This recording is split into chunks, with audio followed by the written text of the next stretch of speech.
शेक्सपियरनं म्हणून ठेवलंय की नावात काय आहे, पण नावातच खूप काही आहे असं म्हणण्यासारखी एक गोष्ट भारताच्या बिझनेस इंडस्ट्रीमध्ये घडलेली आहे. भारतात बियरचे काही ठराविक ब्रँड आहेत, ते तुम्हाला माहिती देखील असतील. त्यामध्ये किंगफिशर आहे, बडवायझर आहे किंवा इतर अनेक ब्रँड्स तुम्हाला माहिती असतील. पण यामध्ये मागच्या 10-1 वर्षात अतिशय पॉप्युलर झालेला एक ब्रँड होता बिरा 91, ज्याला आपण बिरा 91 म्हणतो, काही लोक बिरा बूम म्हणतात. असे अनेक ब्रँड्स त्यांचे होते. या बिरा 91 एक चूक केली, ती म्हणजे या बिरा 91 ची जी पॅरेंट कंपनी आहे, त्या पॅरेंट कंपनीच्या नावात एक छोटासा बदल केला, एक शब्दाचा बदल केला आणि या एका शब्दाच्या बदलामुळे कंपनीला आज एवढी मोठी किंमत चुकवावी लागत आहे. कंपनी लॉसेसमध्ये तर गेलेलीच आहे, पण या कंपनीला आता बंद पडायची वेळ आलेली आहे. इतकी वाईट अवस्था झालेली आहे. मग एक नावाचा असा काय बदल केला आणि त्याचा फटका कंपनीला कसा बसला की कंपनी या अवस्थेला आली, हे सगळं पाहूया आजच्या या व्हिडिओमध्ये. मी आहे रणजित यादव आणि तुम्ही पाहताय द मराठी बाणा. साधारण 2015 साली बिरा या कंपनीची स्थापना झाली. बिरा 91, बिरा बूम असे त्यांचे काही ब्रँड्स होते आणि ही बियर अगदी काहीच वेळात अतिशय पॉप्युलर झाली. या कंपनीची स्थापना केली होती अंकुर जैन नावाच्या एका व्यावसायिकानं. या कंपनीमध्ये नंतर अश्नीर ग्रोवरने इन्व्हेस्टमेंट केली. तो अनेक वेळा आपल्या या इन्व्हेस्टमेंट बद्दल सांगत देखील असतो. या बियर ब्रँडच्या पॅरेंट कंपनीचं नाव होतं B9 बेवरेजेस प्रायव्हेट लिमिटेड. या कंपनीमध्ये जे पूर्वी काही इन्व्हेस्टर होते त्याच्यानुसार या कंपनीची एक प्रायव्हेट लिमिटेड कंपनी होती, म्हणून याचं नाव प्रायव्हेट लिमिटेड असं होतं. नंतर या कंपनीमध्ये इन्व्हेस्टर्स वाढले, तसे या कंपनीचे इन्व्हेस्टर्स 200च्या वर पोहोचले. मग ही आता एक प्रायव्हेट लिमिटेड कंपनी राहिली नाही, म्हणून या कंपनीच्या नावामध्ये बदल करायचं ठरलं आणि तशा पद्धतीनं मग B9 बेवरेजेस प्रायव्हेट लिमिटेड वरून कंपनीचं नाव बदललं गेलं B9 बेवरेजेस लिमिटेड. अंकुर जैन यांच्याकडे या कंपनीचे 17% शेअर आजही आहेत. या कंपनीचे सर्वात जास्त शेअर आहेत किरीन होल्डिंग्स नावाच्या कंपनीकडे, ज्या कंपनीकडे आता 20% शेअर्स आहेत. पॅरेंट कंपनीच्या नावामधला हा बदल डिसेंबर 2022 मध्ये केला गेला. डिसेंबर 2022 मध्ये हा बदल केल्यानंतर मग इतर अनेक गोष्टी कंपनीला करायला लागल्या, कारण भारतात दारू हा विषय राज्य सूचीमध्ये येतो. म्हणजे दारू बद्दलचे कायदे करायचा, त्याच्यावरती टॅक्सेस घ्यायचा किंवा त्याच्याबद्दलचे कोणतेही नियम ठरवायचा अधिकार हा राज्यांना आहे. त्यामुळं सेंट्रल लायसेन्स असा असत नाही की सेंट्रल गव्हर्नमेंटनं एक लायसेन्स दिलं आणि ते सर्व राज्यांना लागू होईल, असं असत नाही. त्यामुळं प्रत्येक राज्यामध्ये वेगवेगळं लायसेन्स घ्यावं लागतं, प्रत्येक राज्यामध्ये वेगवेगळे टॅक्सेस द्यावे लागतात. अशा पद्धतीनं बिरा या कंपनीला देखील असेच वेगवेगळे लायसेन्स पूर्वी घ्यावे लागले होते.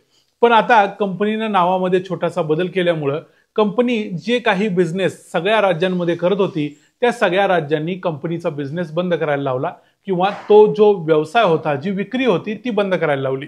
या नवीन नावासाठी कंपनीला नव्यानं पुन्हा एकदा सगळे लीगल अप्रुव्हल घ्यायला लागले, लेबल अप्रूव्ह करून घ्यायला लागले, नवीन रजिस्ट्रेशन करावं लागलं, नवीन एक्साईज ड्युटीचे फॉर्म भरायला लागले, नवीन सर्व गोष्टी करायला लागल्या.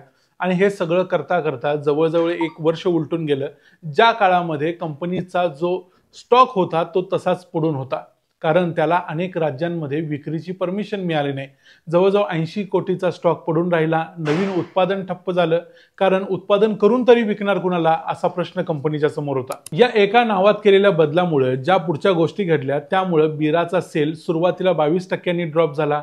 नंतर 748 कोटीचा लॉस 2023 मध्ये कंपनीने डिक्लेअर केला. 2024ची आकडेवारी आताच या कंपनीची आलेली आहे, त्यामध्ये जवळजवळ 1904 कोटींचा लॉस या कंपनीने डिक्लेअर केलेला आहे.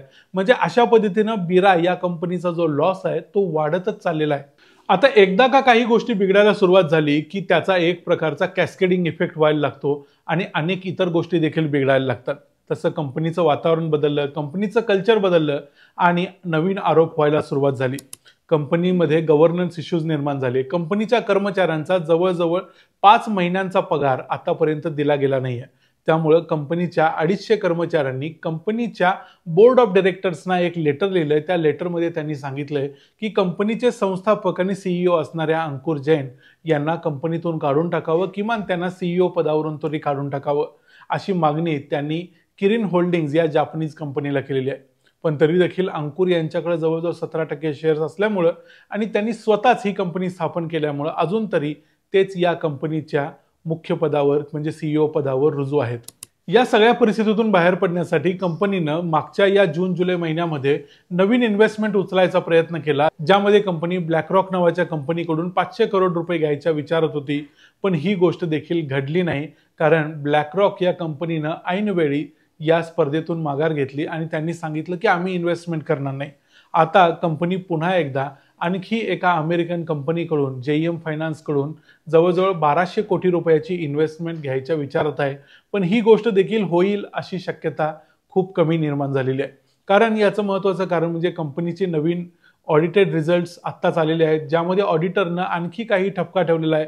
त्यांनी सांगितलंय की कंपनीचे जे असेट्स आहेत ते इरोड झालेले आहेत, म्हणजे त्यांची व्हॅल्यू जेवढी पूर्वी होती तेवढी आता राहिली नाही, ती कमी झालेली आहे. कंपनी मार्केट रिस्कला एक्सपोज झालेली आहे, क्रेडिट रिस्कला एक्सपोज झालेली आहे, कंपनीच्या इतर गोष्टी देखील बिघडलेल्या आहेत आणि कंपनीचे एकूण जे लॉसेस आहेत ते जवळजवळ 1904 कोटी रुपयापर्यंत पोहोचले आहेत. म्हणजे कंपनीच्या अंगापेक्षा भोंगा मोठा झालाय, थोडक्यात याचा असा अर्थ आहे. त्यामुळे कंपनी येणाऱ्या काळात प्रोडक्शन करू शकेल काय आणि बिझनेसमध्ये टिकू शकेल काय, ही सगळ्यात मोठी अडचण आता बिरा या ब्रँड समोर असणार आहे. या सगळ्या गोष्टी एकामागोमाग एक घडत असल्या तरी या सर्व गोष्टींची सुरुवात झाली डिसेंबर 2022 मध्ये, ज्यावेळी कंपनीनं आपल्या पॅरेंट कंपनीच्या नावातून फक्त एक प्रायव्हेट एवढा शब्द वगळला होता. या एका शब्दामुळे कंपनीला अनेक ठिकाणी अनेक लायसन्सेस घ्यावे लागले आणि त्यामधून कंपनी एक प्रकारच्या जाळ्यामध्ये फसत गेली आणि अडकत गेली आणि ती रुतूनच बसली.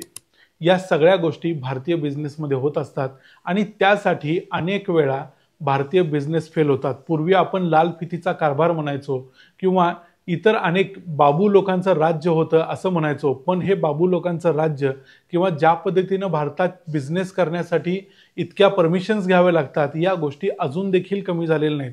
हा एक प्रकारचा केस स्टडी आहे त्याच्यासाठी की ज्या लोकांना बिझनेस करायचा आहे त्यात किती कोणत्या कोणत्या प्रकारच्या अडचणी येऊ शकतात हे सांगण्यासाठीचा. बिरा या कंपनीबद्दलचा आमचा हा केस स्टडी तुम्हाला कसा वाटला ते आम्हाला कमेंट्समध्ये जरूर सांगा. व्हिडिओ आवडला असेल तर व्हिडिओला लाईक करा, चॅनलला सबस्क्राईब करा. पुन्हा भेटू पुढच्या व्हिडिओमध्ये.